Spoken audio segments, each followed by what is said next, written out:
la fe de la iglesia. Saludos, bienvenido a Agora.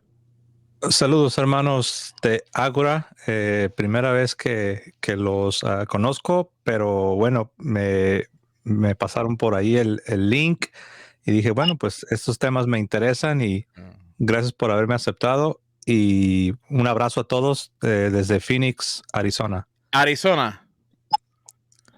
¿Cuál es su nombre? José Plasencia. José Plasencia, José Plasencia. Yo creo que Fabián y José han seguido el hilo o saben más o menos de qué se trata este programa. No sé si me dejo entender. Más o menos por ahí me tocó ver un pedacito de la interacción que tuvieron con Hugo Delgado. Sí, excelente, Hugo, excelente. Igual vi un pedacito de la conversación con Hugo Delgado, vi que estaban tocando, entre otros puntos, el tema de Apocalipsis 12, lo que alcancé a ver, ¿no? Sí, cuando dice, sabemos que hay dogmas católicos que no se sustentan con la Biblia, ¿a cuántos y cuáles de esos dogmas te refieres puntualmente? Como la Asunción de María. Que no encontramos nada técnico en los textos canónicos, pero sí en textos tardíos, apócrifos, pseudoepígrafes, y de ahí es que nace todo ese planteamiento. Pero en textos técnicos bíblicos, la última mención de María es Hechos 1:14. De ahí para allá, Pablo no la menciona. Eso es todo. Ok, pero estoy en lo correcto si entiendo que te refieres solo a eso, hacía la pregunta porque vi que hablaste en plural, dogmas, y quería saber si hay algún otro distinto a la Asunción o solo te refieres a la Asunción. Por lo menos quisiera tocar el de la Asunción, que para mí es bastante interesante porque la Biblia sí habla de asunciones al cielo, como Enoc sube al cielo, Elías sube al cielo, no hay registro de Moisés, pero sí supuestamente la tradición dice que fue enterrado. Jesús sube al cielo al principio del libro de los Hechos, pero de María no se dice nada. Solamente lo que se dice de la Asunción es un constructo tardío. Ok, listo. Más allá de constructo tardío, estamos hablando de un pasaje de las Escrituras, por lo menos, que fíjate que no empieza con Apocalipsis 12, ¿no? Sino que arranca en el último versículo del 11. Recordemos que la Biblia, de hecho, no estaba dividida en capítulos y versículos, sino hasta Stephen Langton, y tenemos luego esa división en versículos que no existía. Si uno mira todo el texto, empieza cuando Juan ve el arca de la alianza en el cielo, ¿no? Ve el arca de la alianza. Y ya Lucas nos hablaba de la visita de María a Isabel, haciendo un paralelo con Samuel 6, ¿no? La segunda de Samuel 6, cuando se nos narra el traslado del arca hacia Jerusalén. Cómo Lucas pone ese paralelo con la Santísima Virgen cuando lleva en su vientre a Jesús. Entonces, ese camino, ese tránsito de María hacia la región montañosa, donde estaba su prima, donde vemos que cuando la recibe en su casa, dice, ¿de dónde a mí que la madre de mi Señor venga a verme? Las mismas palabras que utilizó David cuando tocó el arca USA, ¿no? Dice, ¿de dónde que voy a llevar a mi casa el arca del Señor? David iba danzando delante del arca. María, al llegar, el niño Juan salta de gozo en el vientre. 3 meses dura el arca en la casa de Obededón, 3 meses dura María. O sea, Lucas relata un paralelo del tránsito de María hacia la casa de Isabel con lo que fue el arca. Entonces, ese arca de la alianza, que es María, es lo que ve Juan, y al instante ve la señal, ¿no? La mujer. Entonces, ve a la mujer que da a luz al hijo varón. No hay duda que el hijo varón que ha de gobernar a las naciones con cetro de hierro es Cristo. No hay duda. Ahora, ¿la mujer quién es? En principio, esa mujer es María. Israel. No, a ver, que polivalentemente veamos a Israel y que veamos a la iglesia, incluso, no cercena que es María, ¿no? Porque es la madre. Evidentemente es María la madre, hija de Sión también, madre de las naciones, como dice el texto. Entonces sí, es Israel. Y uno mira cuando dice que el dragón que había puesto enemistad entre la mujer dice el texto, ¿no? Vemos que la serpiente va a hacerle la guerra al resto de los hijos de la mujer. ¿Y quiénes son el resto de los hijos de la mujer? Los que hacen la voluntad de Dios y siguen el testimonio de Jesús. Entonces uno dice, bueno, no es que Israel esté tan perfectamente configurado allí, pero por supuesto que de Israel surge el Mesías. Uno podría entender que hay un arquetipo allí, pero sin duda María, el fiat de María, el sí de María, en cierta forma es el sí de Israel. María es parte de la historia. Correcto. Entonces no podríamos nosotros desdibujar la figura de la mujer, de María, del arca de la alianza, que es vista por Juan en la mujer. Ahora, eso no le quita, repito, así como cuando vemos el número 12 en la corona, pues uno mira que allí está o los 12 patriarcas o los 12, las 12 tribus y los 12 apóstoles. Uno no puede decir que 12 significa solamente uno de ellos, ¿no? Pero también hay que recordar que el texto de los 12 también se encuentra en Génesis 37, una alusión a Jacob, que es Israel. Sí, claro. Ojo con eso. Si me permiten tener la primera participación. Adelante. Y tomando el hilo de lo que decía Hugo Delgado en su intervención, no debemos caer en falsas dicotomías. ¿Qué quiere decir esto? En palabras simples, en creer que es lo uno o lo otro. O sea, no hay necesidad para afirmar una cosa, tener que rechazar la otra. De hecho, la Iglesia, en su gran tradición, sí ha reconocido que esta imagen de la mujer apunta en cierta medida a Israel como la virgen pura que tenía que ser preparada para su Señor, para su esposo. También, no solo Israel en tiempos de la antigua alianza, sino también la Iglesia, ahora ya en tiempos de la nueva alianza.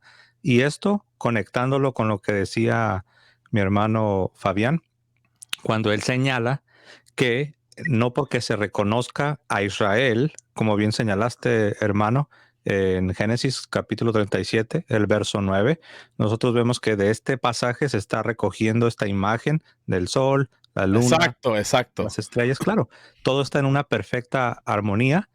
Y ahora sí, trayendo a la mesa lo que señalaba Fabián, de que también vemos ahí a la Virgen María, porque vemos que el niño que nace es un individuo específico, histórico, que sabemos que es el Mesías, es Jesús. Tenemos también a otro personaje, que es el dragón, la serpiente antigua, que también es un individuo específico, sabemos que es Satanás. Y también no solamente el que es dado a luz, sino aquella que da a luz, a saber, la Virgen María. Entonces, no hay necesidad de rechazar algo para poder afirmar lo otro, sino que la Iglesia Católica reconoce la validez de la figura de la mujer como Israel en su sentido ideal, como el pueblo fiel, también la Iglesia, y al mismo tiempo reconoce también a la Virgen María. Y María, sí. Así es, y no solamente como la mujer histórica que da a luz al Mesías en cumplimiento de aquella primera promesa de redención en Génesis 3:15, el llamado proto-evangelio o el primer anuncio evangélico, la primera promesa de redención, donde se dice, ¿no?, que la mujer, que Dios iba a establecer una enemistad entre la mujer y la serpiente, y entre la simiente de la mujer y la simiente de la serpiente. Entonces vemos que se promete algo en el primer libro de la Escritura, y precisamente en el último libro de la Escritura se da un cumplimiento. Y termino con esto antes de dar la palabra a quien la quiera tomar. Okay.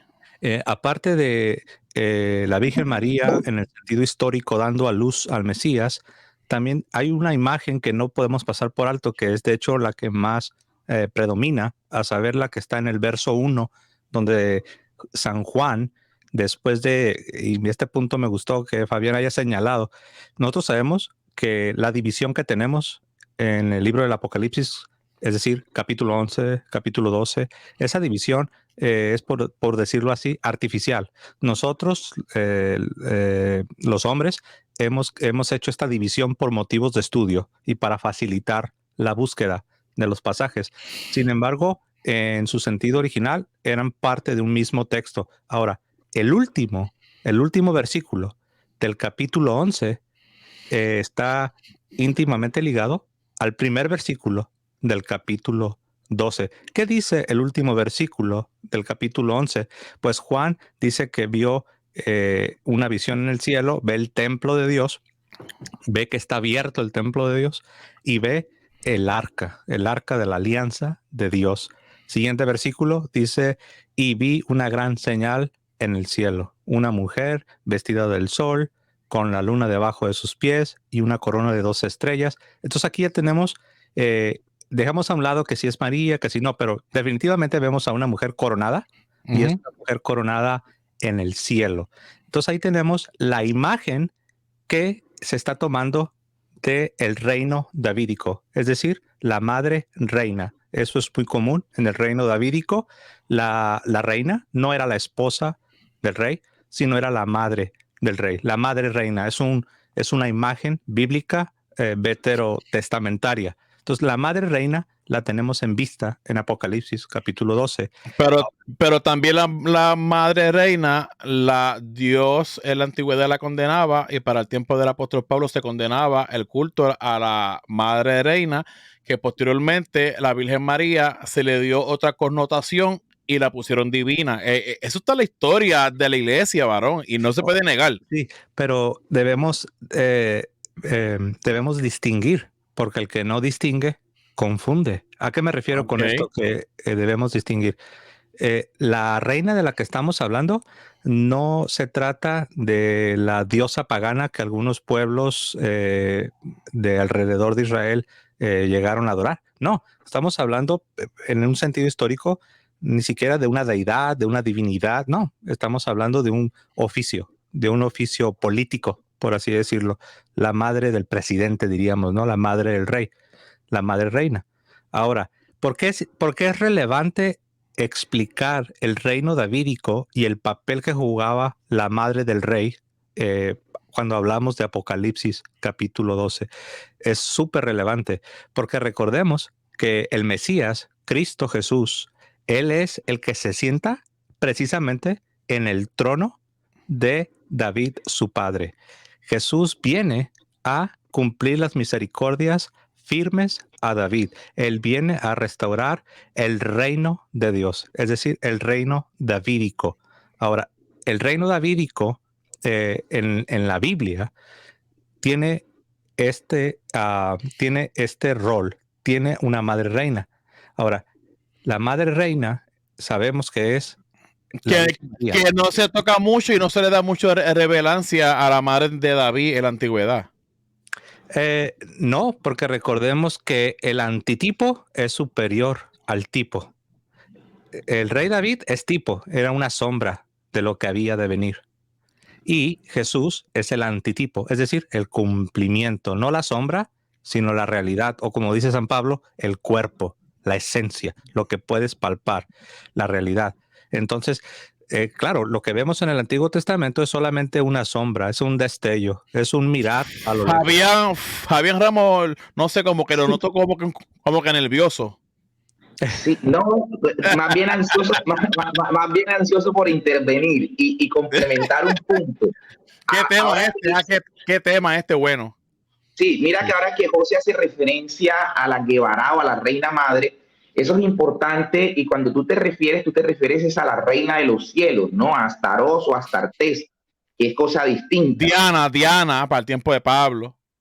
Cuando José hace referencia a la reina madre, podemos irnos al capítulo 2 de la segunda carta del segundo libro de los Reyes, el verso 19. Pero ¿por qué? Lo que no entiendo es por qué llegar a los anacronismos para reforzar dogmas marianos. Esos son anacronismos. Hablar de David y hablar de la Virgen María, eso era un estudio serio, exegético. Eso es un anacronismo, pero bárbaro y terrible. No, a ver, respeto que tu opinión particular sea que es un anacronismo. Eso se respeta.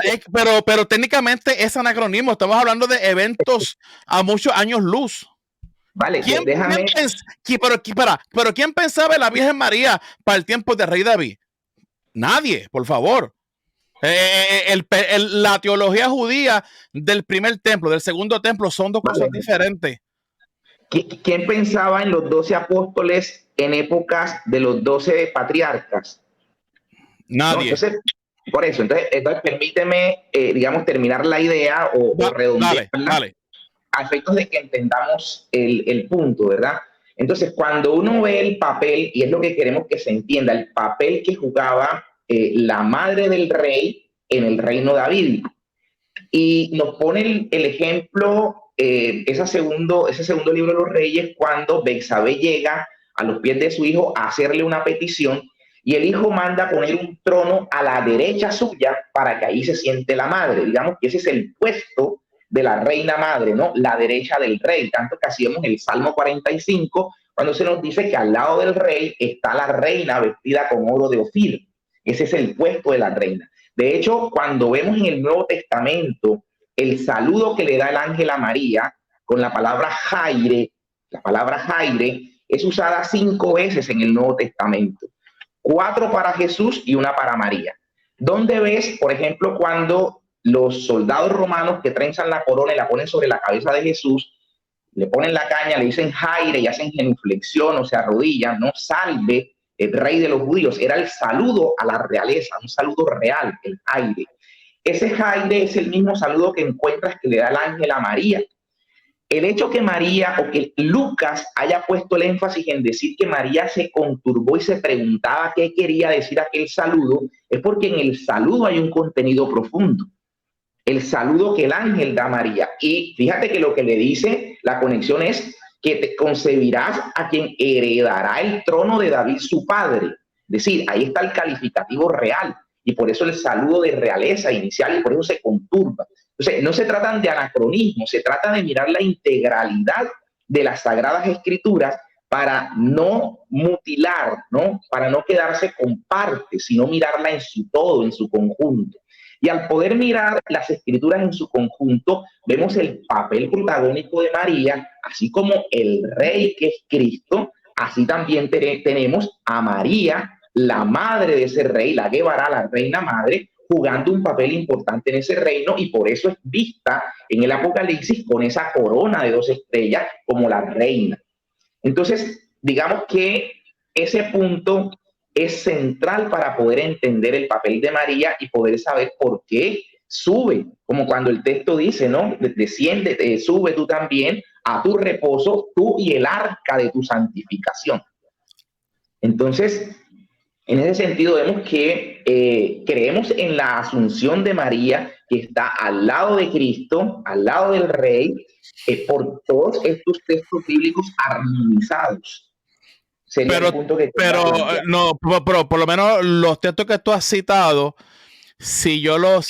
o sea, esos textos que tú has citado de Reyes y eso, si yo le aplico la exégesis de ese texto histórico-cultural, nada tiene que ver con la Virgen. O sea, eso es una teología o un midrash hecha por los que construyen lo que es la teología mariana y buscan ciertos elementos para intentar de encajar.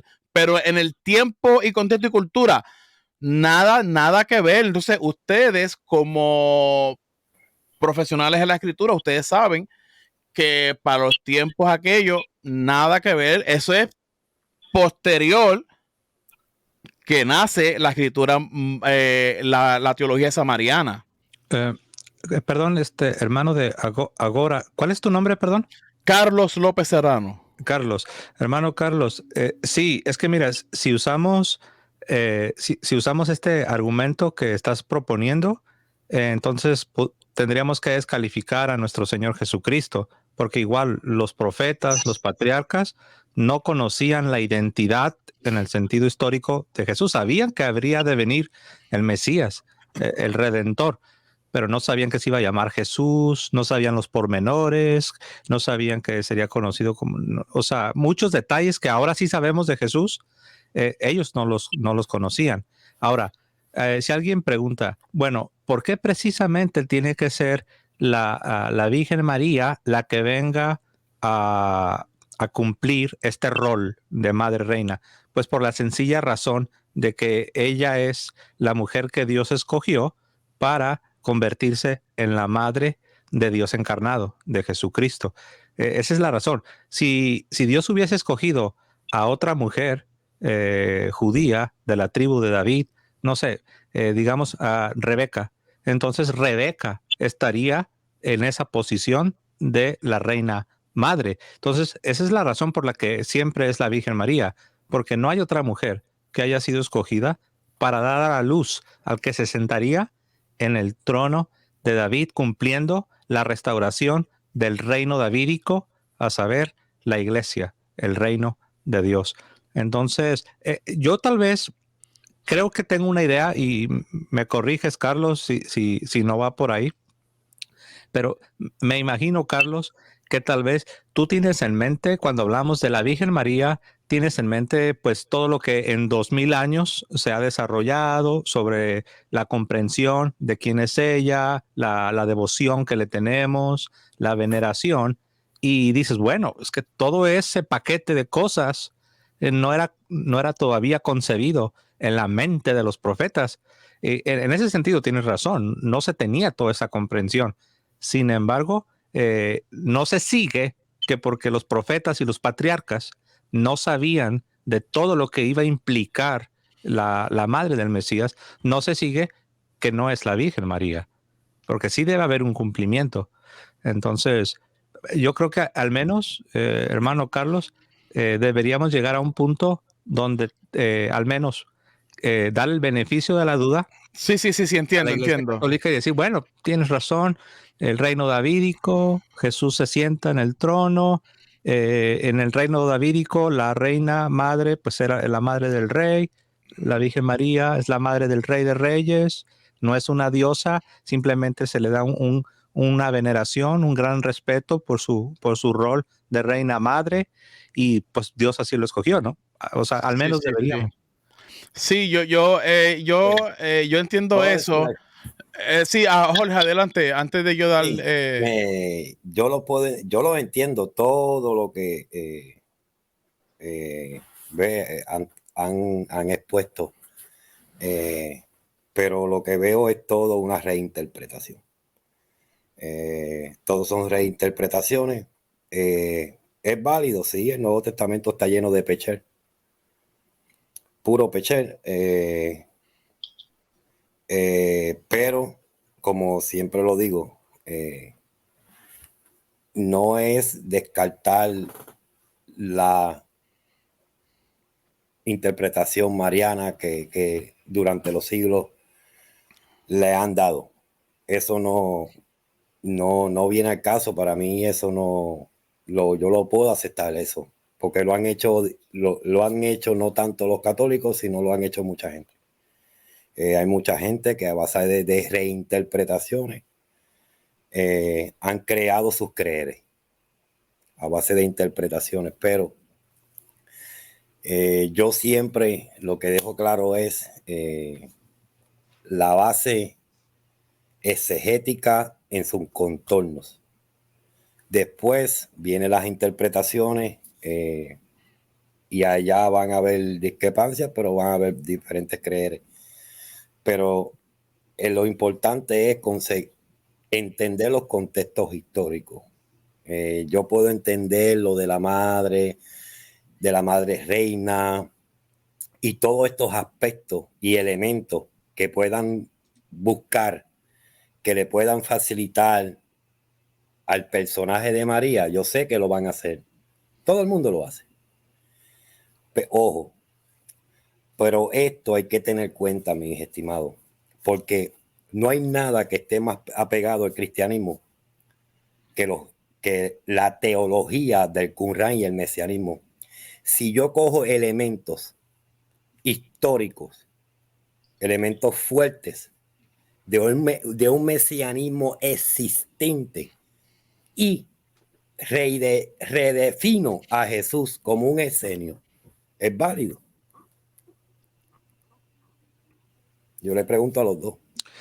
Sí, ahí, bueno, realmente no es judío el que lo es en lo exterior, sino que es judío el que lo es en lo interior, el que ha sido circuncidado por el Espíritu de Dios en el corazón, como enseña San Pablo. San Pablo dice que nosotros somos la circuncisión, los que por el Espíritu de Dios hemos sido circuncidados. Entonces, el Israel de Dios es la iglesia. Eso es lo que enseña San Pablo en su carta a los Gálatas. No los esenios que huyeron a Qumran cuando vieron la grande corrupción que predominaba entre un porcentaje grande en los líderes del templo. El templo de Jerusalén era bien sabido que había mucha corrupción. Y para muestra un botón, Cristo cuando se presenta en el templo, pues sabemos lo que hizo. Hace una purificación, ¿verdad? Al sacar a los vendedores, a los cambistas, y les dice, vosotros habéis hecho de la casa de mi padre una cueva de ladrones, ¿no? Entonces, esta corrupción llevó a los esenios fuera de Jerusalén y se apartaron del judaísmo para formar su propia secta. Sin embargo, aquellos que permanecen y que esperan a la venida del Mesías son los que se convierten en ese pueblo de Dios, en esa nación santa, en ese real sacerdocio, en ese Israel de Dios, en esa circuncisión. Y los esenios, pues en su desesperación por ver tanta corrupción, se lo perdieron, ¿no? Se van a Qumran, a las cuevas, y pues lamentablemente sabemos que su fin pues fue trágico, ¿no? Con la llegada de los ejércitos romanos. Entonces, la iglesia es el Israel de Dios. La circuncisión es la que hace el Espíritu de Dios en el corazón de los creyentes. Yo propondría a la iglesia como el nuevo Israel. Sí, la pregunta no era esa. Eso está bien, porque la Septuaginta podemos ver el uso de eclesía desde los comienzos dándoselo eclesía a la congregación del pueblo de Dios. Eso lo vemos en la Septuaginta. En esa terminología no vamos a caer, pero lo que yo digo es que usando el modo exegético, lo que quiero es entender el modo exegético. Yo entiendo los elementos, cómo los manejan, que buscan elementos aquí, elementos que puedan ser plausibles, que puedan armar lo que ustedes quieren. Y los elementos o los trasfondos que puedan haber, ¿verdad? En el pasado. Si yo busco trasfondos en el pasado y hago un modo exegético, ¿verdad? Y en este caso, como lo mencioné, utilizando los esenios, yo puedo armar un mesianismo diferente. Pero mis estimados, de una manera perfecta. Porque la teología de Melquisedec a Jesús, todas las teologías del sacerdocio, el martirio, la teología del sufrimiento, de que si este justo muere por aquel, era la expiación. Toda esa teología está en el Qumran. Eso me hace a mí que yo pueda, porque hay que ser claro, de la escatología y la apocalíptica no tenemos mucho en el lado de los fariseos. Venimos a conocer esto por los esenios, especialmente el mesianismo. El mesianismo se da a conocer bastante en el área de los esenios, porque el mesianismo no se conocía bastante, no existía mucha información sobre ese trasfondo mesiánico o ese trasfondo escatológico del pueblo de Israel. ¿Qué yo quiero decir con esto? Que si yo tomo todos esos elementos qumranitas, elementos del Antiguo Testamento, olvídense que sean sectas, porque en el pueblo judío tampoco, en ese tiempo, en el siglo I, no podemos hablar de judaísmo en manera sincrónica de un solo pensamiento. No podemos hablarlo. Existían muchos judaísmos, existían diferentes maneras de pensar dentro de judaísmo, dentro de los diferentes grupos políticos, habían diferentes maneras de pensar, diferentes políticas de cómo escatológicamente ellos iban a levantarse. ¿Y qué sucede aquí? Si yo monto utilizando elementos, ¿verdad? Si yo monto utilizando elementos de los qumranitas para armar un mesianismo diferente a lo establecido, ¿ese exégesis es válido? No, yo digo que no. Y la razón por la que yo digo que no es porque Jesús mismo arroja luz cuando él habla de la cátedra de Moisés, refiriéndose a la enseñanza impartida por los fariseos. Entonces Jesús dice que cuando ellos se sientan en la cátedra de Moisés para enseñar la ley y los profetas, Jesús les dice al pueblo, les dice, escúchenlos a ellos, porque ellos están llevando a cabo una labor, un oficio que es válido, que es correcto. Dice, pero no imiten su hipocresía, no imiten su mal proceder.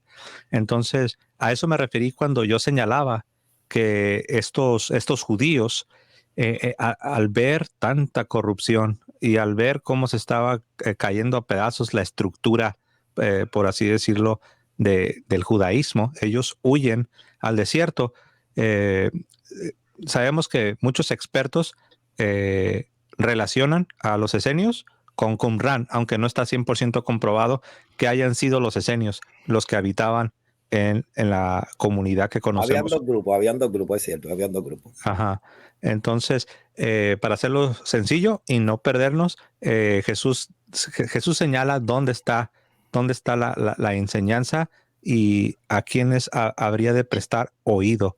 Y estaba no en los esenios, no en otros grupos que se iban separando, sino verdaderamente estaba ahí, en el templo y entre los líderes, más allá de su corrupción, más allá de su hipocresía, pero Jesús dice, escúchenlos a ellos.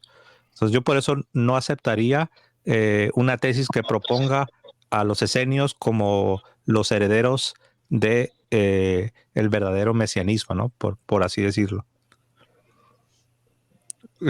No sé si Carlos, quizás nos desviamos un poquito, Carlos, y quizás tú quieres ir en otra dirección. No, yo quiero volver de nuevo para ir terminando, pero vamos a dar espacio a Fabián. Vamos a centrarnos en María y la sucesión al cielo, porque ese es el tema que quiero discutir con los caballeros que están con nosotros. Ok, Carlos, pero antes una pregunta, y lo mismo Jorge, cualquiera de los dos que le he escuchado, sobre el desarrollo de lo que ha sido, llamémosle así, la creencia en los aspectos marianos. La pregunta que les hago es, ¿a qué se refieren ustedes con desarrollo tardío? ¿A partir de qué fecha me datas lo tardío para yo poderme ubicar? ¿En qué punto tú dices arrancó esa concepción a la que hace referencia sobre María? Que quiero intervenir, pero quiero tener claro en qué están pensando ustedes de lo tardío. Ok, yo por lo menos mi tesis es, ya que el distinguido de la fe de la iglesia, se me olvida el nombre, creo que José, si no me equivoco. José. Ok, José utiliza el ejemplo de Jesús, de que los profetas de la antigüedad no conocían a Jesús, pero que los escritores del Nuevo Testamento aluden a ciertos textos del Antiguo Testamento para darles cumplimiento a esta profecía. Eso está bien. De que se haga midrash de textos del Antiguo Testamento para reforzar, como lo hace Mateo con Isaías 7:14, sabemos que no usa del texto hebreo, sino de la Septuaginta, para fundamentar eso. Lo que yo quiero decirle, y vamos a ver cómo ustedes me lo pueden explicar, de Jesús para su mesianismo, los integrantes del Nuevo Testamento utilizan textos del Antiguo Testamento. O sea, para hablar de la divinidad de Jesús o del mesianismo, dentro del Nuevo Testamento hay textos canónicos que identifican a Jesús como el Mesías. esa es mi explicación. Ahora, referente a María no tenemos nada. Referente a María para que suba al cielo, para reforzar eso mariano, no tenemos nada en las escrituras que lo diga técnicamente, sino que tenemos que valirnos de textos del siglo II, siglo III, siglo IV para intentar reforzar ese dogma. O sea, textos fuera de lo canónico es lo que yo me refiero. Ok, no, entiendo lo del texto, pero insisto, y lo que hablaríamos es no el texto, ¿no? Sino la interpretación de la iglesia. La hermenéutica, la iglesia católica la hace tardía, pero no utilizando textos contundentes para reafirmar la asunción, sino que interpretaciones, sacando de textos de Santiago, de por allá, de jueces, perdón, de reyes, utilizando ese tipo de textos para sustentar un dogma tardío. Eso no es tolerable. Es como yo le digo, mira, amigo Fabián y José Plasencia, yo no estoy en contra del producto final que ustedes hayan elaborado. No, solamente somos críticos. Yo no estoy en contra de eso. Su producto final, yo no estoy en contra. Yo estoy en contra de la metodología exegética. Ese es mi problema. Mi problema no es el producto final, porque en verdad, si María llevan a la conclusión así, yo lo respeto. Claro. Lo respeto y no tengo más nada que hablar, lo respeto. Mi problema es con la metodología exegética, no con el producto final. Yo no, jamás soy persona que los temas de María, yo siempre lo he dicho, la he respetado, es la madre del Salvador. Yo lo contrario, difiero. Yo lo contrario difiero de Jorge un poco ahí. Yo sí estoy en contra de eso porque le están poniendo confiar a la gente un dogma que carece de sustento bíblico técnicamente, que los textos que se usan para justificar la asunción de María son textos tardíos. Incluso Pío XII sabe que fue un texto súper tardío que él lo promulgó como un dogma, no algo técnicamente bíblico. Ok, aquí quizás a ver, el dogma a Fabián, porque creo que Fabián lo cortamos y no lo hemos dejado. Adelante, Fabián. Okay, no, iba a cerrar porque noto que la concepción que tienes de dogma, la resurrección para ti no es un dogma. Carlos, perdón. Una doctrina. ¿No es un dogma la resurrección para ti? No, para mí es una doctrina vital del cristianismo. Una enseñanza. Eso es un dogma. No, un dogma para mí es algo creado por los hombres que carece de sustento bíblico, algo escritural, sino un invento. Sí, pero esa definición, Carlos, esa definición no es real. Dogma y doctrina no es lo mismo. Déjate explico. Yo fui 20 años protestante y yo puedo entender cuál es la imagen mental que tienes de esta palabra dogma, porque para mí dogma era sinónimo de doctrinas de hombres inventadas, impuestas sobre el pueblo. Como la asunción es un dogma de hombres, no es algo canónico, no es canónico. Okay. Pero ese es un error de comprensión, porque ¿por qué? Te voy a explicar a Carlos, porque dogma no es nada malo. Dogma simplemente es una doctrina que no puede ser negada. Por ejemplo, el ejemplo que daba Fabián. Él decía, la resurrección de Cristo. Creer en Dios es un dogma. Exacto, creer en Dios es un dogma. Creer que Cristo se levantó de entre los muertos es un dogma. Ahora, ¿por qué decimos dogma y no solo doctrina? Dogma es más fuerte que doctrina, porque es una verdad revelada divinamente que no puede ser rebatida, que no es una opción si la aceptamos o no la aceptamos. Es algo que está clavado tan fijamente que no será removido. Ese es un dogma, no significa inventos y tradiciones mundanas. O sea, no es algo arbitrario que a alguien se le ocurrió inventar. No, tampoco yo estoy diciendo que es un... O sea, lo que yo me quiero referir es que, un ejemplo, una doctrina vital de la iglesia es la resurrección, la cual yo la creo. Eso es un dogma. Es un dogma. Pero, Sí. la palabra dogma, ¿cuándo nace? ¿Cuándo se crea? O sea, Está en la doctrina, Biblia, en griego. ¿en dónde? Voy a revisártelo y te lo ubico, ¿no? Pero está en la Biblia escrita en griego, ¿no? Cuando te habla de creencias.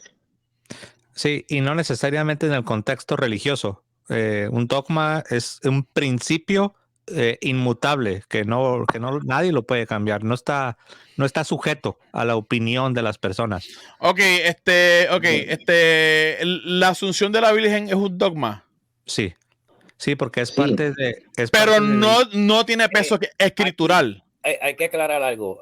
Sí, ellos, como dice José, un dogma es una creencia que para la institución o para la persona, ahí hay que separarlo, porque un dogma va a ser dogmas diferentes. Dogmas para la Iglesia Católica va a ser unos dogmas específicos que para dentro de esa comunidad es irrebatible, es de 100% creíble. No se puede rebatir, como dice José Plasencia. Es un dogma cerrado. Es un dogma que es cerrado, una palabra cerrada. Es como dice José. Pero aquí viene lo que es separación. Los protestantes tienen unos dogmas, tienen unas creencias que ellos las ponen que son irrebatibles. Exacto. Como por ejemplo, famoso, la Trinidad. La Trinidad es un dogma que no está en la Biblia. Que tanto para católicos como para protestantes es un dogma que es irrebatible. Pero vamos a ver otros gremios que... Y no lo aceptan. Exactamente, es todo así. Es para que no haya esa conversación afuera, pero estoy completamente de acuerdo. Ahora, aunque la definición de la asunción de la Virgen, ciertamente, repito, la definición oficial, ciertamente es reciente, relativamente reciente. Se estableció reciente, exacto. Ajá, pero no significa o no se sigue que porque fue definido recientemente no existiese antes de semejante definición. Y para muestra un botón, hay una fiesta que se aceptó tanto en el occidente como en el oriente, que es la fiesta de la dormición de la Virgen.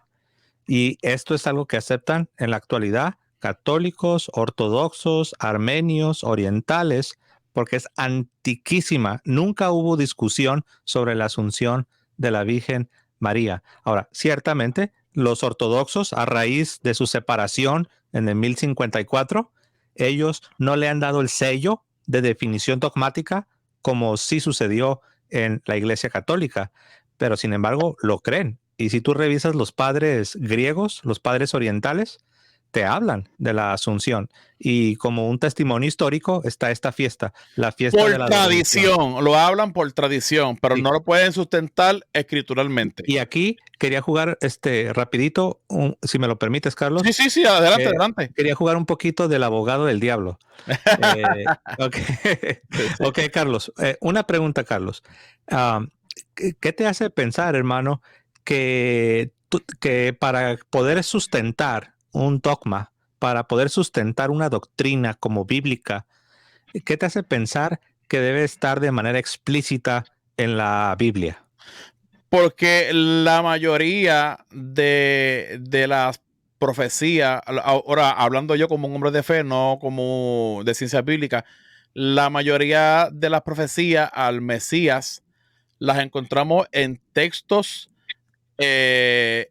confiables canónicos.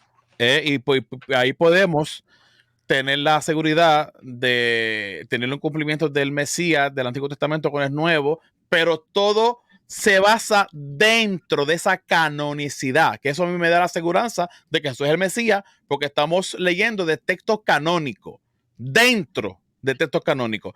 Pero intentar reforzar la asunción de María, intentando buscar textos acá, que ni siquiera encajan históricamente, porque hay un lapso de años terriblemente, y tienen que utilizar textos tardíos, no inspirados. Ese es mi problema. Ajá, pero ¿de dónde sale la idea de que para tener un dogma como algo aceptable debe estar explícitamente en la Biblia? O sea, ¿de dónde sacas esta idea?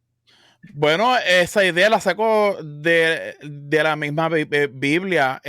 La mayoría de las doctrinas no pasan del siglo I.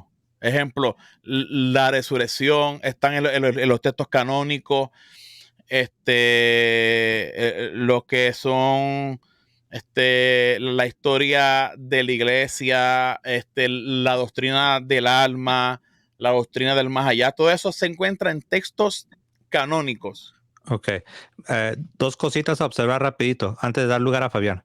La primera cosa es que en la Biblia no se dice que tiene que estar explícitamente en la Biblia para poderlo aceptar. Como no hay ninguna parte. Si yo te preguntara, muéstrame en qué parte dice eso, realmente no hay, Carlos. Número ¿Cuál? 2, hay doctrinas que seguramente tú las aceptas, y si yo te digo, muéstramelo en la Biblia, no me lo vas a poder mostrar. La resurrección sí.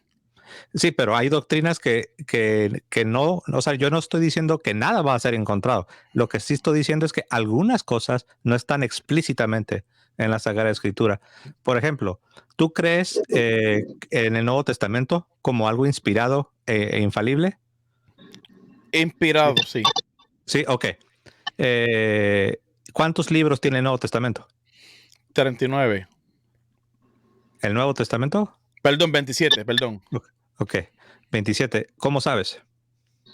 Bueno, por la lista de libros canónicas de la iglesia. Sí, pero ¿de dónde sale la lista? La lista sale de un escogido en los concilios por hombre. ¿Y tú aceptas eso? Tengo que aceptarlo porque yo soy cristiano. Ok, pero no está en la Biblia, ¿verdad que no? La lista, me refiero a la lista. No, la lista, pero el escogido, según tengo entendido, de los libros, aunque la ciencia crítica pues dice pues que la mayoría de los libros del Nuevo Testamento no salen del siglo I, se mantienen todos ahí a colisión. Posiblemente uno a mediados del siglo I, pero casi todos se mantienen ahí. Ok, entonces sí estás Escúchame de acuerdo. que intervenga. Eso iba a preguntar. O sea, ¿estás de acuerdo con ese listado que te da la iglesia, que es la misma que dice de la Asunción de María? O sea, una cosa sí y otra no. No, porque porque cuando se hace la Asunción de María, no le encuentro algo canónico, sino algo más apócrifo, tú sabes, algo más legendario, leyenda, de eso que sube al cielo y cuestiones, no, eso, o sea, Listo, pero a ver si te entendí. Recuérdame por qué acoges el listado de 27 libros que da la iglesia en los concilios de Hipona, de Cartago. ¿Por qué? ¿Por qué acoges ese listado de libros? porque se nos ha presentado como canónico. Okay, pero te lo presenta la iglesia católica. Pues claro, porque es que lo que pasa es que hablar de iglesia católica como se conoce como ahora, para el siglo III, no es lo mismo. Ok. Aquí estamos hablando de una iglesia cristiano-judía universal, por el sentido de que era una sola, no había divisiones como después con el protestantismo. Había una sola iglesia, judíos y cristianos. Ok, pero aquí el punto principal, Carlos, es que ya estás aceptando algo que no aparece explícitamente en el Nuevo Testamento, ¿verdad? Sí, no, que claro. Ok, entonces, qué bueno que pudimos llegar a ese consenso, ¿no? Que al menos estás creyendo algo como algo que es... Que se me ha presentado algo así. Así es, y no aparece explícitamente, ¿verdad? Aunque tengo Biblias que no tienen esa misma canonicidad de libros del Nuevo Testamento. Sí, claro.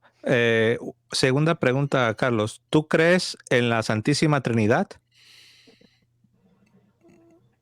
Lo creo porque estoy en un concilio que cree en eso.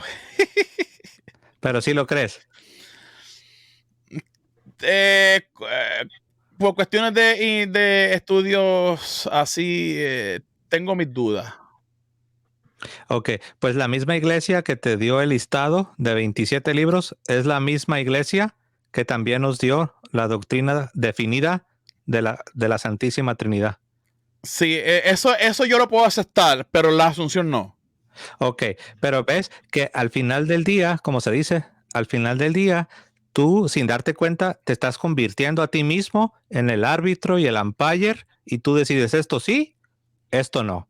Esto estoy convencido, aquello no estoy tan convencido. Entonces, estás haciendo de tu comprensión el filtro mediante el cual retienes o no retienes una doctrina. Y eso se llama subjetivismo, es el subjetivismo. Y nosotros no somos más inteligentes que tú. Nosotros No, claro. simplemente estamos viendo a esa iglesia que nos dio el canon, la lista oficial La del lista libro de Dios. oficial según ellos. Sí, pero al final del día tenemos Claro, que... es la que se acepta, claro que sí. Ajá. Entonces, mi punto que estoy haciendo es que nosotros no dependemos de nuestra comprensión, sino que estamos recibiendo la enseñanza de la iglesia. Pero para ser cristiano hay que creer en todo lo que Jesús creía. O Jesús como un cristiano del siglo I tenía creencias que hoy nosotros como con una mente científica no podemos creer.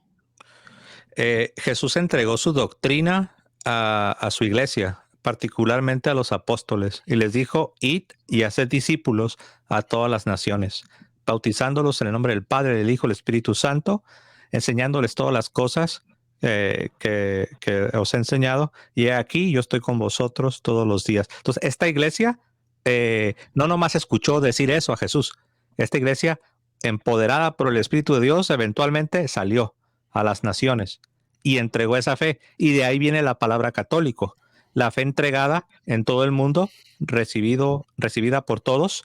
Esa es la fe que se dice que es católica. Que esa es la fe universal. Sí, viene el griego, católicos. Claro, porque la iglesia no se ve dividido entre la iglesia católica del Papa y la iglesia ortodoxa de Constantinopla. O sea, no se había dividido. Okay. Hay un solo pensamiento. Así es. Entonces, para no irnos por diferentes ramificaciones, volviendo, al menos hemos llegado a un punto en el que hemos comprendido que hay cosas que sí creemos que no están de manera explícita en la Sagrada Escritura. Claro. Ok. Entonces, es algo que no se puede negar. Así es. Entonces, de ahí se sigue que no vemos un inconveniente cuando hablamos de la asunción, a pesar de que no todo sobre la asunción está de manera explícita, aunque sí vemos evidencia, no solo en Apocalipsis 12, donde se ve a la mujer, ¿en dónde se ve a la mujer? En el cielo. Pero eso es una reinterpretación que ustedes le han dado. No todos están de acuerdo con eso. Una pregunta, ¿por qué sería reinterpretación cuando desde el siglo I esta mujer es la Virgen María? Porque para comprender el primer sentido del texto hay que explicarle exégesis, no una hermenéutica que nosotros podemos darle conforme a nuestro sistema de pensamiento moderno. O sea, el escritor cuando escribe eso, que no se sabe si es Juan o quién fue,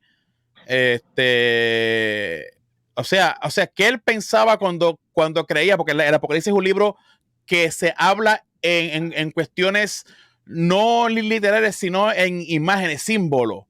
Que la simbología de esa iglesia, de esa imagen para conectarla con el Israel, tuvieron que usar Midrash utilizando el libro de Génesis para intentar identificar a esta mujer. Que se le puede hablar de María porque es parte de la historia. Sí, claro, es que no hay otra. Exacto. No hay otra mujer. No la podemos desvincular, pero el primer sentido para mí no es María. Ya María sería una reinterpretación para sustentar el dogma mariano. Realmente no, porque es María la madre del Mesías y esta mujer es la que da luz. O sea, no hay tres mujeres. En Apocalipsis 12 no hay tres mujeres distintas. La mujer de Apocalipsis 12:1 es la mujer de Apocalipsis, creo que es 12:3, cuando da luz, que es la misma mujer de Apocalipsis 12:17, que se describe como la madre de los cristianos. O sea, no son tres mujeres, es la misma mujer. No, yo dije tres mujeres en el sentido de Israel, conforme a Isaías 54, otra mujer es la iglesia, conforme a Isaías, según Isaías, perdón, 2 Corintios capítulo 11, de una virgen pura para Cristo. Eso nada tiene que ver con Isaías, con Apocalipsis 12. Son dos cosas diferentes. Y la gran ramera de Apocalipsis 17, pues que es el sistema apóstata durante la historia. No, la gran ramera es Roma pagana imperial que estaba bañada con la sangre de los mártires cristianos. Que se presenta bajo una mujer, porque una mujer representa una institución religiosa. Sí, o sea, no necesariamente, es un poder que oprime. Recuerda que también se le llama la Gran Babilonia. Y la Gran Babilonia era un imperio que perseguía y oprimía al pueblo de Dios. Pero ahora, no dejaba de ser espiritual, ¿Cuál es la diferencia? Que ahora ya no es Babilonia, ahora es Roma, pero la Roma pagana. Y de hecho, en eso. Ahora, y de hecho, Carlos, el mismo texto te dice que te va a explicar quién es la mujer y te habla de la ciudad, no te habla de iglesia, ni te habla de sistema espiritual, ¿no? Él mismo te dice que te va a explicar quién es la mujer, la gran ramera, y dice la gran ciudad. Dentro del contexto de Juan. Hay explicación del mismo autor para que no quede al arbitrio nuestro, ¿no? Yo le pregunto a los amigos, ¿cómo se llama eso dentro del judaísmo? De tomar un ejemplo de mi pasado para explicarte mi presente. ¿Cómo se llama eso dentro de la exégesis judía? Eso tiene un nombre. Bueno, si no te refieres a Midrash, los escritores bíblicos eran judíos y utilizaron eso, que era bien normal en los siglos I y en adelante, antes de Midrash. Midrash es uno, porque Midrash es ya llega cuando llega a la lectura a hacer un comentario. Eso se llaman Pecher. ¿Cómo Pecher? Pecher es una lectura comparada dentro del pueblo judío. ¿Qué quiero decir con esto? Te voy a dar un ejemplo. Vemos en las escrituras paralelos del Antiguo Testamento para revestir el Nuevo. Eso era común en el pueblo judío. Era común. Se llaman los Pecher, los Pecherín y los Midrash. ¿Qué sucede? ¿Cómo revistieron el Nuevo Testamento? Mirando a su pasado para explicar su presente. ¿Qué hicieron con Isaías 53? Es un texto bien polémico en este caso. Y le voy a explicar para que vean los puntos exegéticos. No estoy en contra de sus interpretaciones finales y sus productos finales. Yo solo claro, esto es un diálogo amistoso, Aunque no esté de acuerdo en muchas cosas, tengo que presentar un respeto. Claro. Sí, eso tengo que lanzar la línea. Pero tengo que ser claro en esta cuestión que nos divide, como lo dije al principio, es la metodología exegética. Ahí es los choques frontales, porque les quiero explicar. ¿Qué es un Pecher y un Midrash? Un Midrash es una lectura, ¿verdad?, que ya se convierte en un comentario tanto histórico como un tanto irracional, lógicamente. Por ejemplo, vemos en los Midrash, por ejemplo, en los sucesos de Adán y Eva, el Midrash dice que Adán, antes de pecar, tenía una elevación tan y tan alta que la estatura de Adán pasaba por encima de las nubes, llegaba al cielo en estatura literal. Eso son Midrash que traen una enseñanza, pero son lógicamente inconcebibles, porque Adán no va a medir la altura de Adán, no va a medir que va a pasar las nubes para llegar al cielo. Esos son Midrash. Un Pecher es Isaías 53. Isaías 53 se le aplica a Jesús por el sufrimiento, pero en todo esto hay que investigar Isaías 53. Muchos, como para no caer en la interpretación, hay muchos que se lo dan a Israel, muchos también católicos que se lo dan a Israel. Ahora, ¿qué quiero explicar con esto? Que como lo vemos en Daniel, lo vemos en el segundo libro de Macabeo, capítulo 7. Lo vemos en el Qumran, cómo los israelitas interpretaban su propio sufrimiento. Lo vemos, eso lo vemos ahí claro. ¿Qué hicieron los escritores del Nuevo Testamento? Explicaron, miraron para atrás, para su pasado y explicaron su presente. Aquello que le pasó a Israel, le pasó a Jesús también. Eso es un péché. Eso quiere decir que si aquello que fue la antigüedad fue falso, pues lo de Jesús fue falso. Esos son pecheres paralelos. Pero en la primera lectura hay que decir que fue Israel. Pero eso no quiere decir que el Nuevo Testamento nos está trayendo mentiras. No, el Nuevo Testamento nos está trayendo enseñanzas del Antiguo Testamento para explicarnos un presente. Por ejemplo, Emanuel. Emanuel era el hijo de Isaías en el contexto histórico. Y lo traen para acá para explicar. El escritor nos está explicando un suceso. Igual que nos explica y nos trae un paralelo de que es lo mismo de Egipto, que lo trae Oseas, que lo lleva a Egipto. Todo esto son paralelos, estos son pecher para explicar un trasfondo presente, pero con nuestro pasado. Lo están explicando. Y esto está lleno de la escritura. Y yo me imagino que ustedes entienden cómo eran las maneras exegéticas de esos siglos. Por lo menos, especialmente, vamos a quedarnos por lo menos 2 años antes de Cristo o 2 años después de Cristo, uno. Pero eso es importante conocerlo porque los escritores no escribieron con nuestra hermenéutica. No tienen nada, no tiene la hermenéutica, no le escribieron basado a eso. ¿Me entiendes? Hay que ver el trasfondo de ellos primero, ¿verdad? El trasfondo. Sí, el trasfondo, el primer pensamiento de la lectura y después lo que nosotros podemos interpretar. Se conoce la primera lectura. Y lo que nosotros podemos interpretar. Adelante, José. Sí, solamente, yo sé que este tema está un poco diferente a lo que estamos tratando, ¿no? Pero sobre Isaías 53, pienso que es un buen dato este.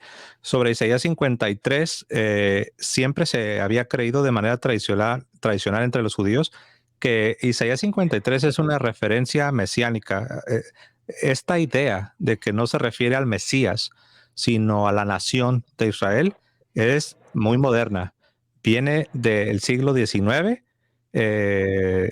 Tengo aquí el nombre de la persona que de hecho fue demandada legalmente por los judíos ortodoxos en Alemania. El señor que propuso esa interpretación novedosa que no era el Mesías, sino era la nación de Israel, se llama Heinrich Graetz y lo publicó en una obra que se llama Historia de los Judíos, en 6 volúmenes, History of the Jews, en 6 libros, 6 tomos, 6 volúmenes. Esto lo publica en Alemania en el siglo XIX, por lo cual fue demandado legalmente y perdió el señor la demanda, porque los judíos lo estaban acusando de estar corrompiendo las creencias de los judíos. Siempre los judíos tradicionalmente habían visto en Isaías 53 como una profecía mesiánica. Esta idea de que es la nación de Israel, como ya lo mencioné, es muy reciente, es del siglo XIX, y este señor Henry Graetz, judío alemán, historiador, fue el que comenzó a difundir esta idea, aunque yo sé que no es el tema que nos ocupa, ¿no? Sí. Bueno. Jorge, ¿tienes algo que decir a eso para terminar? Porque ya llevo aquí 4 horas con 20 minutos. Sí, tengo que hacer una corrección importante aquí. Será el primer académico, porque ya Rachi lo había dicho. Pero voy para eso. Mira, eso en verdad, mi estimado, no lo vuelva a decir. ¿Tienes la cita de Rashi? No, aquí tengo las te voy a dar obras una mejor. y la puedo buscar. Te voy a dar una mejor.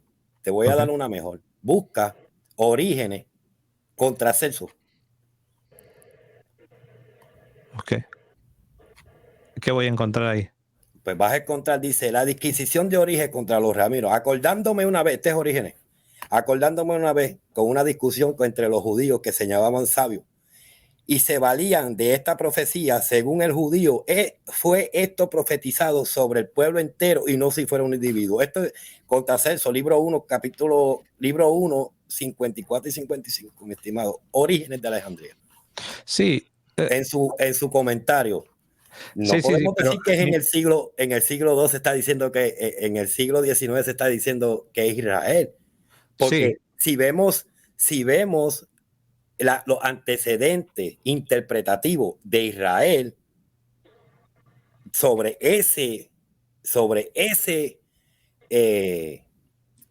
esas partículas o esa pericopa, vemos a Qumran que se lo aplican. Qumran también se lo aplica. Pero ¿de qué manera se lo aplica? ¿Qué teología hay detrás de esa teología? El del sufrimiento. Eso estaba ahí. Uh-huh. ¿Me entiendes? Sí. Lo que yo señalaba... y hay más rabinos, mi estimado, hay más rabinos. Lo que yo señalaba es que lo que yo señalaba es que la posición tradicional de los judíos es que Isaías 53 es una profecía mesiánica. Yo no dije que no hubo nadie que pudo haber dicho que era la nación de Israel, pero no era la posición tradicional de los judíos. Por eso lo puedes buscar, es historia.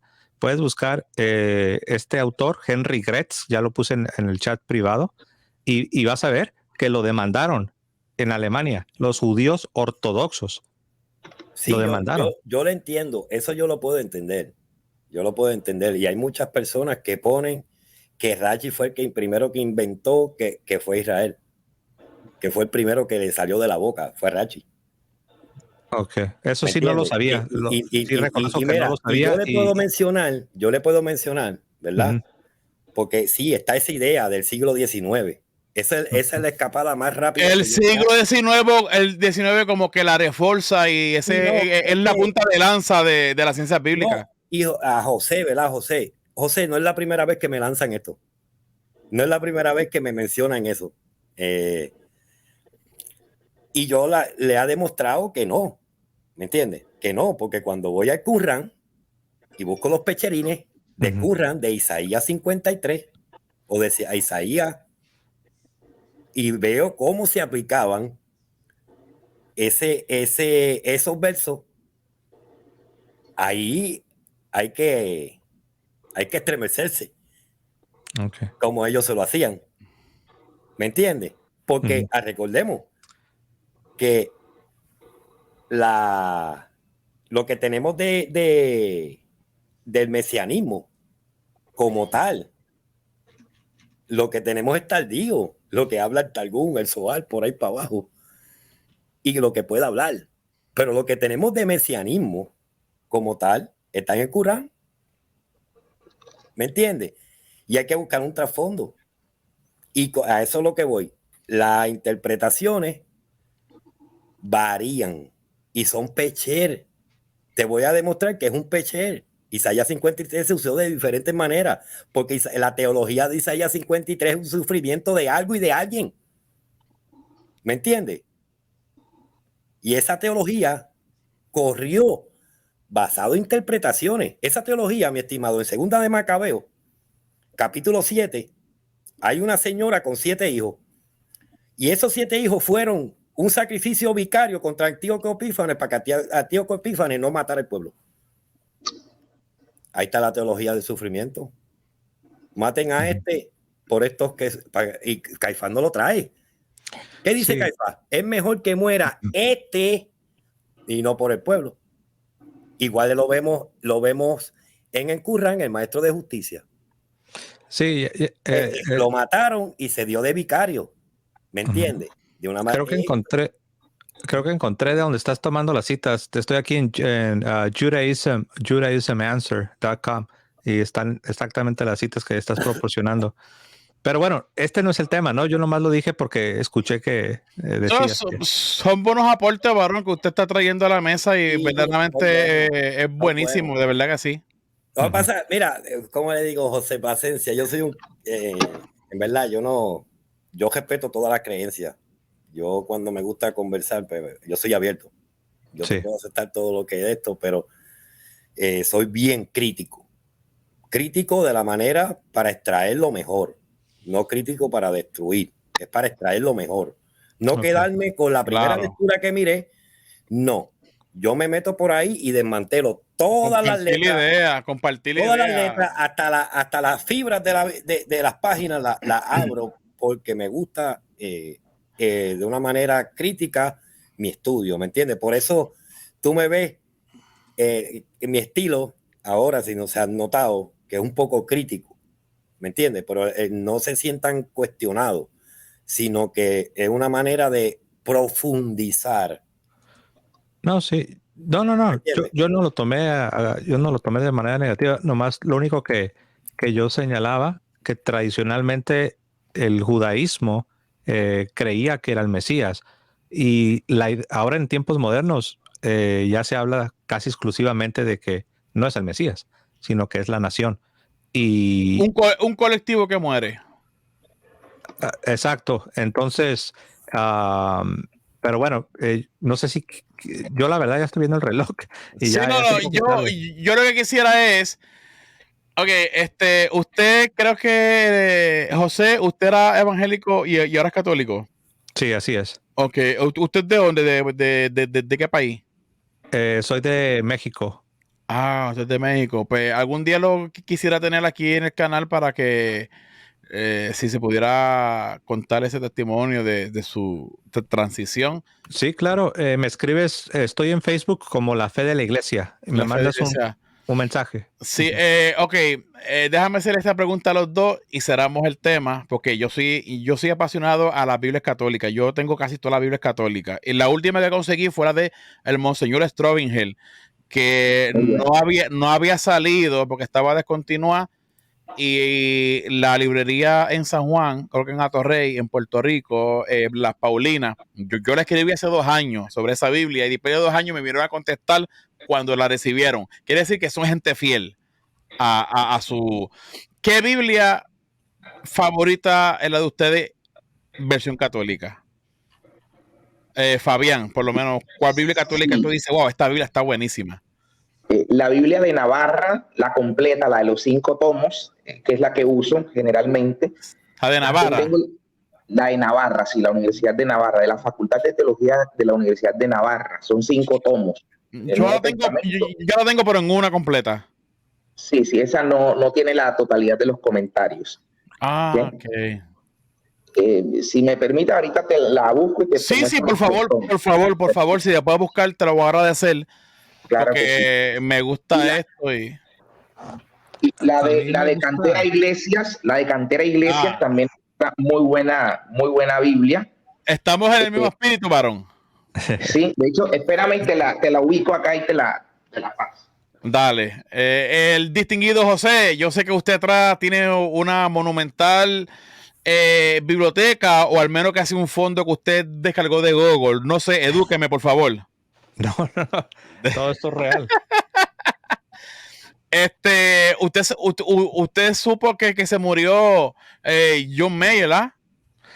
No sabía. Sí, yo puse un comunicado. ¿Cuál es su Biblia favorita católica? Me gusta, uso mucho la Biblia católica Didache. Ah, la Didache. La Didache tiene comentarios del Catecismo Católico y tiene La Didache, wow. 120, creo que tiene 120 artículos de apologética al final, en un apéndice. También está la Straubinger, la Biblia Straubinger, que es muy difícil de conseguir. Tacho, sí, varón. Straubinger. Fíjate, pero yo conseguí la Biblia Straubinger, varón. No sé si usted conoce la traducción lenguaje actual. La Straubinger, el lenguaje actual, varón. Que eso es novedoso. Sí, creo que la he visto, pero no la tengo. Pero en serio que ustedes no me han mencionado la Biblia de Jerusalén. Ah, no, yo lo voy a tener que yo lo voy a tener a ustedes dos que descomulgar, porque en serio, mi Biblia favorita católica son dos. La Biblia de Jerusalén, edición quinta, y la de Luis Alonso Choque, la Biblia del Peregrino, edición estudio. Dios mío, qué joyas. Sí, sí, igual tengo la de Jerusalén, ediciones antiguas, no recomendar la nueva. Esta es, no sé si alcanzas a ver, la de la Didaje que decía José. Esta es la Didaje. Esta es la de Cantera Iglesias. Ah, es buena. Esa rica. Es buena. Muy buena. Es una de las que, una de las que me gusta. Estos son los tomos de la de Navarra. Este es solo el Nuevo Testamento. Wow. Pégala para acá, mi estimado, que no la veo. Esa. La de José. La verdecita.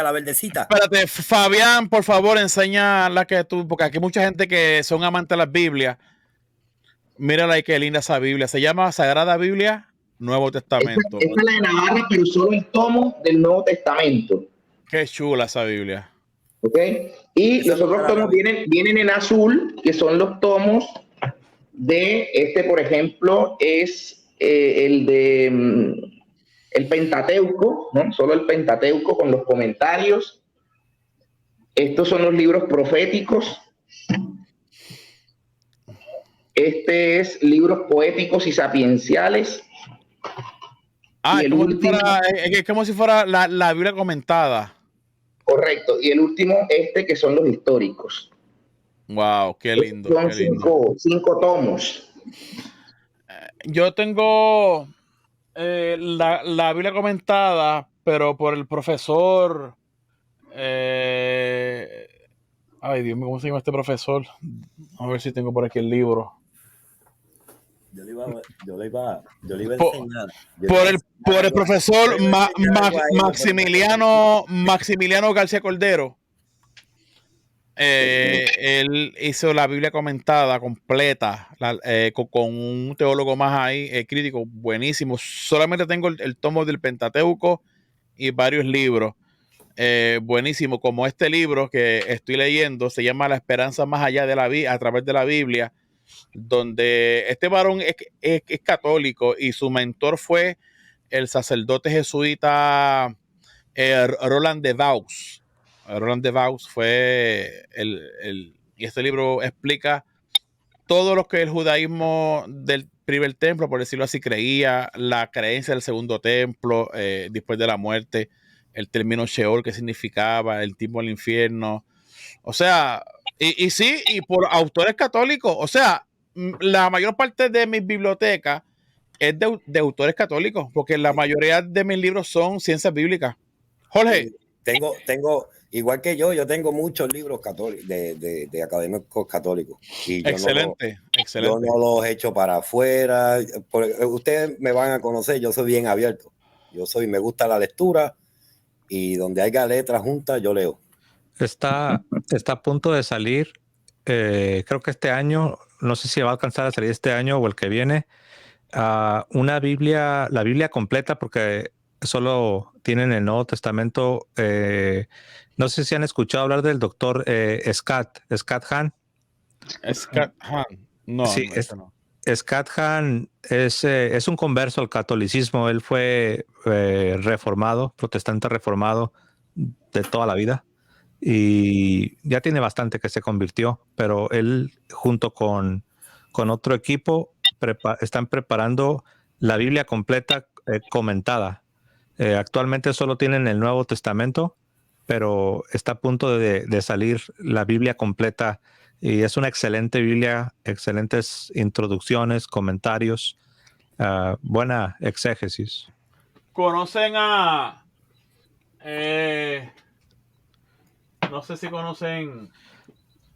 Ahora mismo estoy yo leyendo un libro de Ignacio Calvajosa. Muy bueno, me gusta el autor. Sí, yo tengo uno de Ignacio Calvajosa que es exquisito. Tremendo académico. Sí, buenísimo.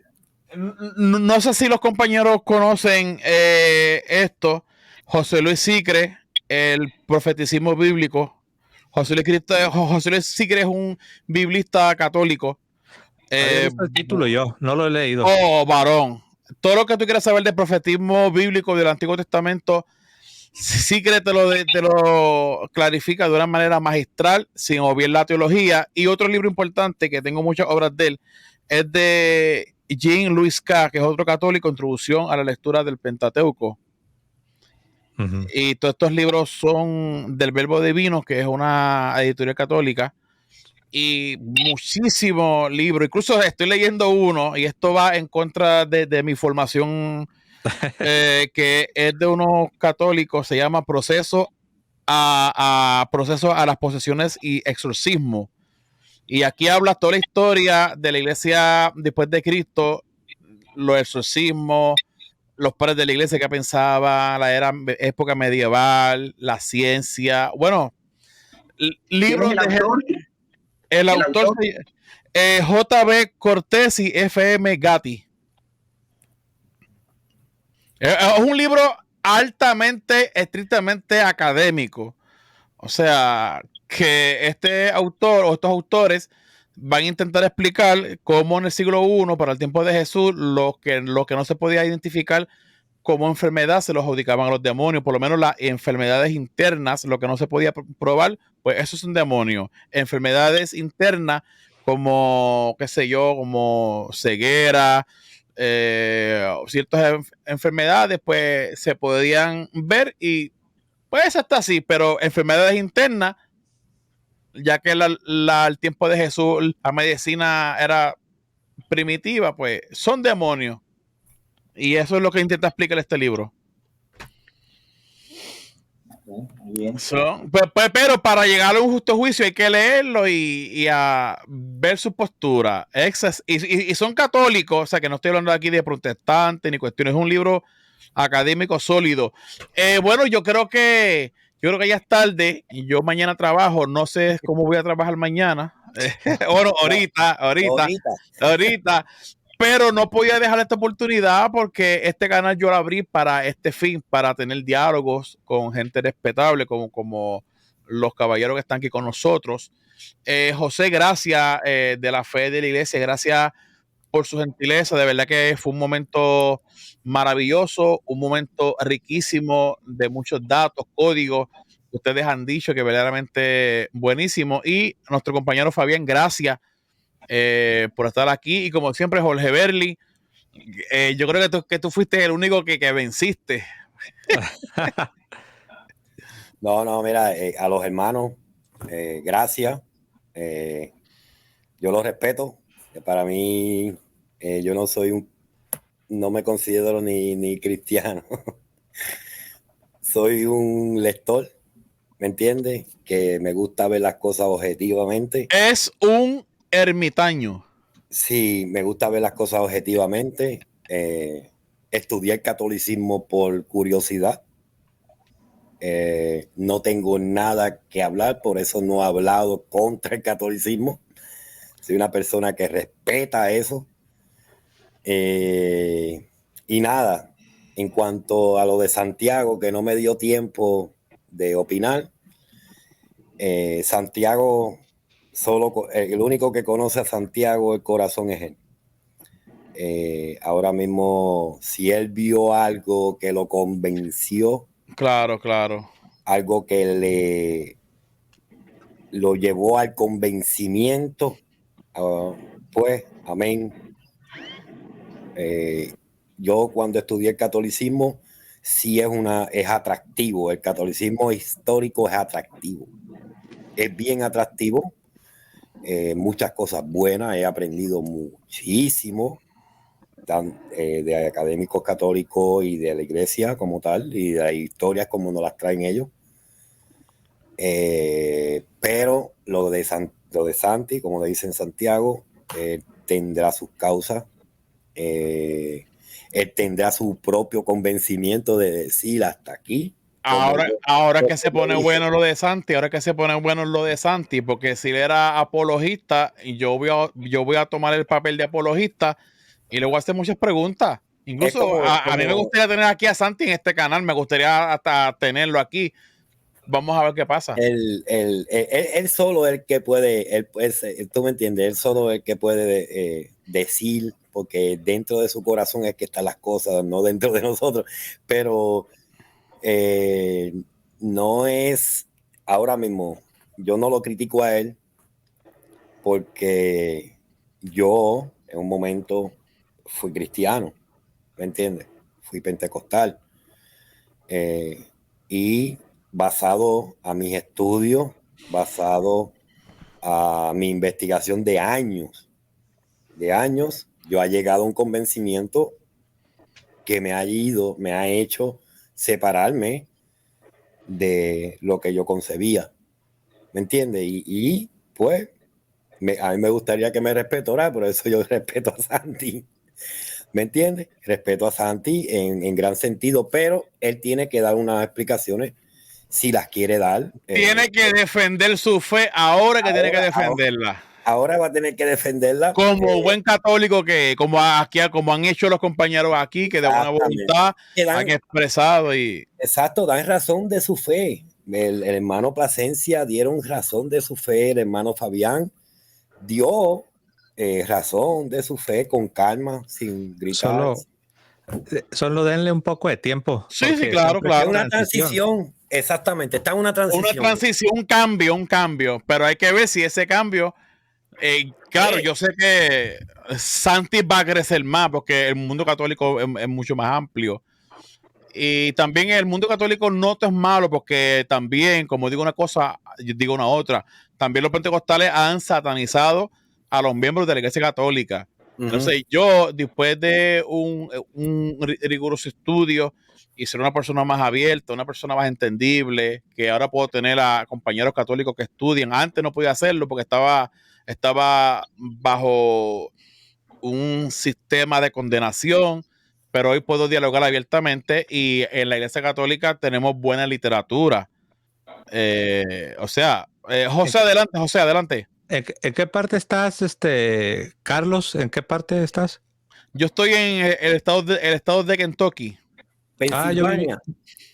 ¿Tú estás en España? En Pensilvania. Pensilvania. Y bueno, Fabián está en Cartagena, Colombia. Wow. Quise preguntar esto porque, bueno, estamos aquí platicando y para ubicarnos un poco, ¿no? Yo viví en Kentucky, ¿eh? ¿Oh, sí? Sí, en Louisville. Yo estoy en Louisville.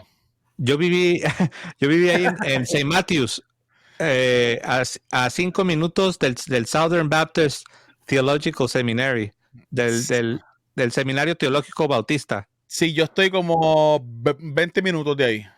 Ajá. Mira, qué curioso. Sí, Kentucky es una plaza grande de la teología reformada. Sí, ahí estaba yo con Albert Moller. Albert Moller. Sí, no, que Kentucky es la tierra que fluye leche y miel. Sí, pues ahí fue donde me hice católico. Ahí fue donde dije, ya no puedo. No ¿Pero puedo. eras presbítero o bautista? ¿Qué era? Bueno, fui asistente de pastor, fui misionero. Era... ¿Pentecostal o qué? No, bautista. Bautista. Sí. Pues cuando me invites a tu canal, te comparto la historia.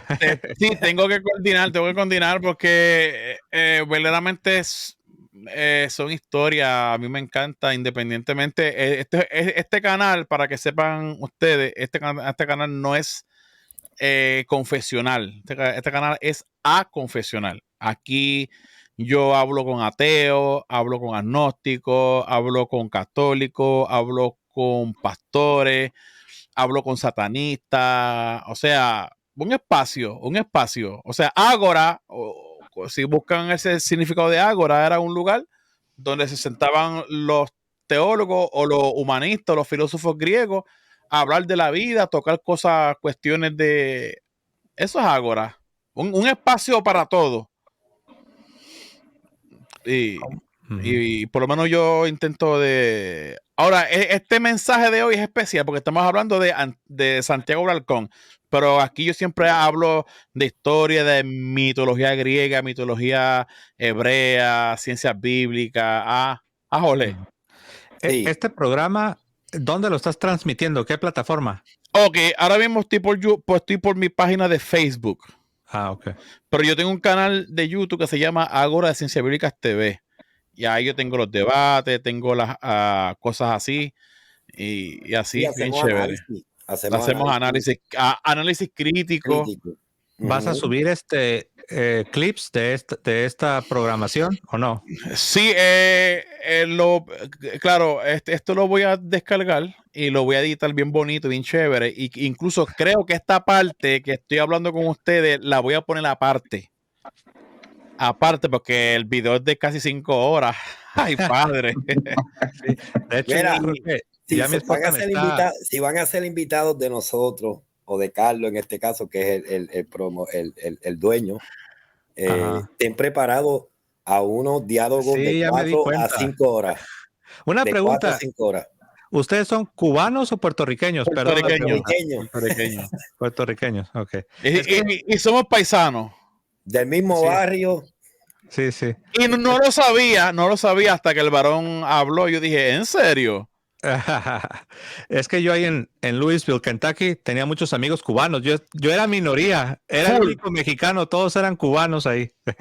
Aquí esto es full cubano. Boricua es poco. Sí. Wow, pero qué diálogo, de verdad que Sí, contento, mira, de verdad la que. semana que viene, cuando Carlos anuncie una sala abierta, vengan y pueden traer su conocimiento Claro, sin importante. barreras. Ustedes vienen aquí, como yo digo, respetando, pueden decir el disparate más grande y aquí se lo vamos a respetar. O nosotros también decir disparate, porque esa es como El respeto claro, va por encima. Sí. Mi amistad ahora mismo, yo hice una amistad con usted y va por encima de lo que tú creas y va por encima, Fabián, de lo que tú creas. Mi amistad va por encima. Lo que tú exacto. creas ya es secundario. Eso ¿Y es Fabián qué secundario para mí. dice? Fabián ya no lo dejamos hablar. Fabián habla.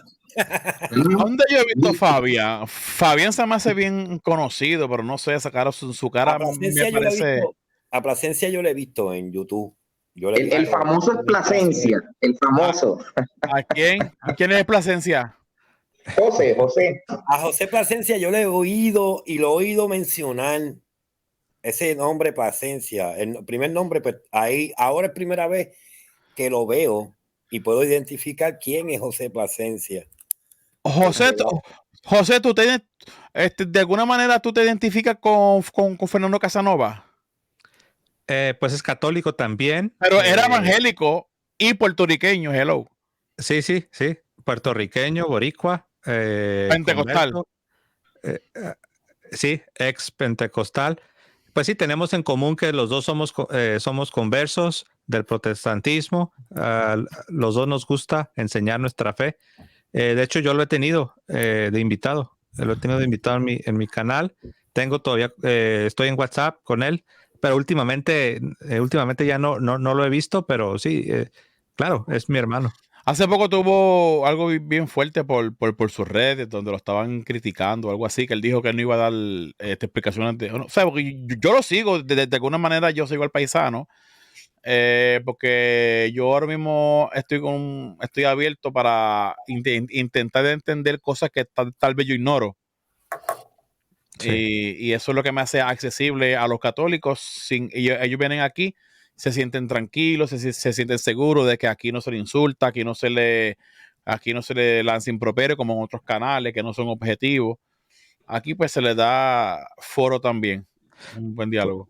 Pues Carlos, ya sabes, si en algo te podemos ayudar. Gracias, No sé, varón. Gracias. estamos aquí para tratar de explicar la fe católica y bueno, pues. Que son pocas cosas los que nos separan, varón. Son poquitas. Y yo considero cosas que irrelevantes porque Jesús es nuestro centro de salvación, nuestro principio de salvación. Y para mí eso es suficiente. Jesús es mi vida, varón. Sí, así es, somos. somos redimidos por la obra de Cristo y como dijo la Virgen, ¿no? Haced lo que Él os diga, ¿no? Ella siempre te va a decir eso. Haz lo que Él- Aunque Marcos dice que las mujeres tuvieron miedo y se quedaron calladas. Bueno, pero recordemos que la Virgen... Y después no dice nada porque Marcos termina en capítulo 16, verso 8. Cuidado ahí. Sí, pero recordemos que recordemos que los patriarcas, los apóstoles huyeron, pero la Virgen ahí estaba, ella y ¿En el apóstol dónde? Juan, ¿no? Ahí ¿En estaban. dónde? Porque los finales de los evangelios se contradicen. Cuidado ahí. Bueno, ahí, esa ya es cuestión de otro programa. Sí, señor, sí, señor, sí, señor. Bueno, mi gente, no les quito más tiempo. Distinguido José, gracias. Fabián, gracias. Jorge Berli, gracias. Las personas que nos siguen en Ágora, gracias a todos. Esto va a estar subido en parte en nuestro canal de YouTube, Ágora Ciencias Bíblicas. Así que nos despedimos y vamos a ver cómo yo me levanto a trabajar ahorita. Ok, gracias. Bendiciones, mis amados. Bendiciones. Un abrazo a todos. Saludos. Amén. Un abrazo. Buenas noches.